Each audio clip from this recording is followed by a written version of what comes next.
What's going on, you guys? Welcome back to another video. In this video, I want to talk about 3 things that narcissists do when you don't meet their demands. Now, some of you probably have experienced this, some probably not, and I hope to God no one ever has to deal with something like this, whether it be in a relationship or just any narcissistic individual who, you know, expresses a strong sense of entitlement when they don't get their way because they don't know how to handle rejection. They get payback. They commence to punishing you by doing something that kind of shows you that they should always have things their way. So when their demands aren't being met by you, it's 3 things that they do. And I'm just going to kind of set 3 different scenarios. The first one is, like, say, for example, a very hostile narcissist enters a gas station. They may be drunk, they may not be. They just might be, you know, just just completely out of line. So they're disturbing the customers. The clerk has to ask them to leave if they're not going to purchase anything, or behave like a decent human being. And so they get rowdy with the clerk and they kind of go back and forth with them. So the clerk, being a narcissist, is not too happy with the fact that this person is showing out and kind of embarrassing them. Narcissists hate to be embarrassed. So they kind of go outside of the protocol of the the way that they were trained to deal with customers like that. And they choose to take matters into their own hands rather than calling the police. So they threaten to physically harm the person rather than call the police and have them removed. That's kind of what you can expect from a narc when their demands aren't being met. They demanded that this person leave and they didn't. So they want to show out in front of others and get all in their face and show that, I'm the boss here and what I say goes, even though, yes, the customer was out of line and they should have been removed from the store. But narcissists, they never follow rules. The only time that they're in agreements with rules is when the rules is on their side. And the narcissists can read the rule book. And the thing about it is they're going to take just a little section of something that they've read and apply it to something that benefits them. And that's the only thing they kind of get from it. That's what narcissists do. You know, you can do a million great things for them, but that one time that you don't meet their needs is the only thing they're gonna remember, and they're not gonna, let you live it down. So that's how narcissists operate when it comes to other people who they can't control. If they demand you to do something and you don't move fast enough or respond to them in a way, to where you're yes ma'am and them or something like that, or you know, just being the type of person who bows down and okay, I got it, no problem. Some people, they're not afraid of narcissists. They're not afraid of a narcissistic personality. I say that, and they don't mind going a toe to toe with them. And narcissists don't like a challenge like that. They expect for everyone to automatically be afraid of the wrath of the narcissist. You know, so that's one of the ways that they react when their needs aren't being met or when you don't meet their demands. And that's one of the ways. Another way is, say, for example, you're in a relationship with a narcissist and your narc partner, it's like it's things that you call them out on from time to time. And they express how much they understand what it is you're trying to get them to see in a different light. Because narcissists are very pig-headed and they know what they're doing. They just don't want to be considered wrong. And it's okay sometimes to be wrong, because the best thing about being wrong is that you can be corrected. You can be taught better. And narcissists don't ever think that they're doing wrong. They think that they're perfect. They think that they're above God and they can't do no wrong. And they just need you to see things as they do at all times. I remember one time, you know, sorry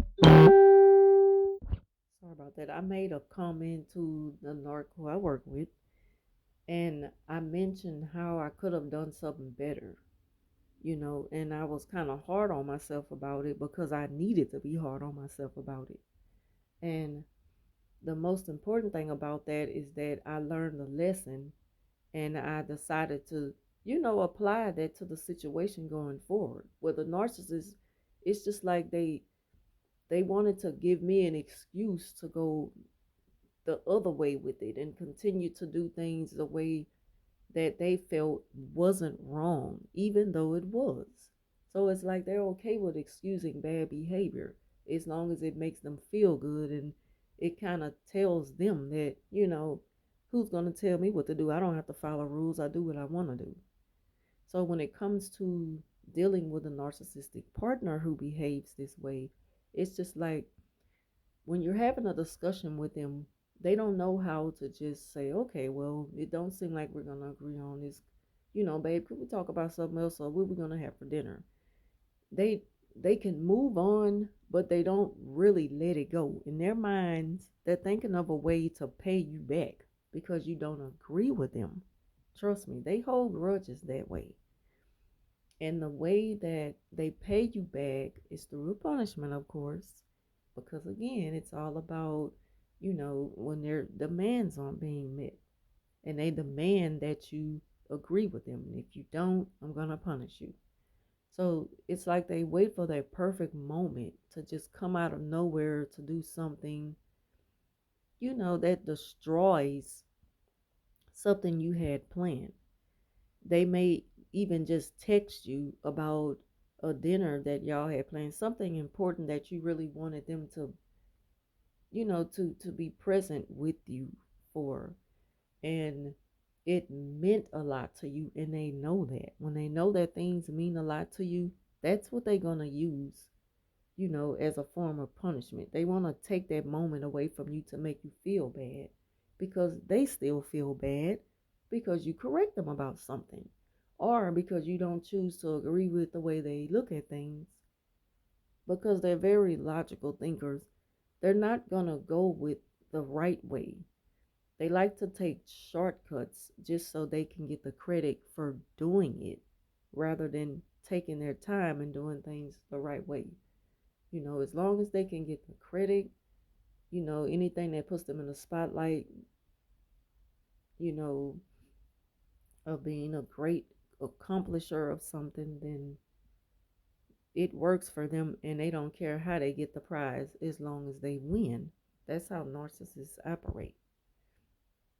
And when you tell them, well, it's a better way to do things and a decent way to do it, you can't teach a narcissist anything that portrays decency. They get angry. And again, in those moments of clarity, they not trying to hear that. And so that's when they take moments away from you that really mean something to you. So, I apologize if I'm like just going on and on trying to explain this to y'all, but that's how they operate. That's one of the ways they operate when you're dealing with a narc partner. They're going to have their payback moment. Trust me. They're not going to let it go. And you're not thinking about it, so it's always going to come out of nowhere. And it's like, it's going to shock you like, what? We've been planning this for weeks, for months. How could you just up and tell me this now? They're doing it because it's like they are rejecting you. They are now devaluing you. They're ghosting you. You know, that's their way of just disappearing on you for a minute, because they want to teach you a lesson. If you can't be there for me and agree with me on all things, then I just won't be present for you at all. I'm going to make you feel bad. Now, how you like that? Now we're even, you know. And it's not even about competition. Like, I'm smarter than you. You know, it's not like anyone, it's not like you're thinking about that when you're having a discussion with your partner. You're just trying to get them to see things in a different light. So that's how they act. That's just something that you can kind of expect from a narc sometimes, you know, dealing with them in a relationship when you don't always agree with them right away, you know. And the next thing, the last thing that narcissists do, you know, when you don't meet their demands, is how they kind of purposely make you late for very important meetings. They don't have respect for time when it comes to something that benefits you. But as long as it benefits them, they're on time. They may even beat you to something that you're expected to be at, you know, because you're being honored. They're going to beat you there, you know, and be the one with the biggest bouquet of flowers because it's always about competition with the narcissist. It's always about attention and look at me and I'm the best friend of the person who's being honored tonight. You know, stuff like that. That's how they operate. And it's like things, even things that benefits them as far as doctor's appointments. They just don't feel like they have to follow rules as long as the rules, you know, doesn't apply to if the rules kind of fit their needs, they're okay with it. It just happens that way. But rules to narcissists, it's like if the rules don't agree with me, I'm not going to abide by that. You know, like they feel like they're above rules and they feel that they are above correction and they damn sure feel like they are above punishment. But it's funny that they're quick to punish someone because you make them feel away. The only time they really care about being on time for anything or early if they're trying to beat someone else to the punch, you know, because they're highly um you know, they love to compete with people and they love to compete with people to make themselves seem superior or better than them. That's the only time they really show consideration for time. And this happens a lot in the relationship with the narcissist. It can be court. They will sabotage the court date to where they keep throwing it off because they haven't showed up on time.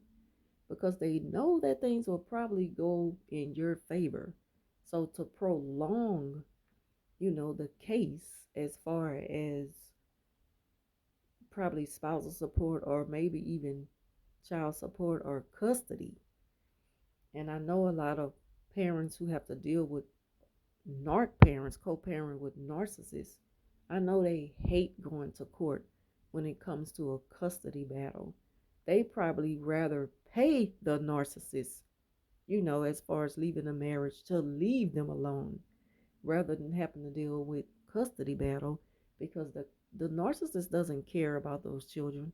They don't care nothing about having equal amount of time with those children. They just want to keep those children away from the other parent to hurt them. They know what hurts that other parent. Not saying that they don't care about the child or love them, but they don't love them in the way that a parent does. You know, they love them in a way like if their child is an object. You know, like you're just the property of mine, and I'm caring for you in that way. Like, you know, like if you're a vehicle or something that I wash every other day and keep it covered and keep you, you know, locked up in the garage. They don't care for it as you would a child, you know, as a parent would, you know. So those are just some of the ways that narcissists kind of react when you don't meet their demands. When their demands aren't being met, you're going to see this side of them that pretty much punishes you in a way that it comes out of nowhere. It blindsides you. So thank y'all for watching. Leave your thoughts down below, and I'll talk to you soon.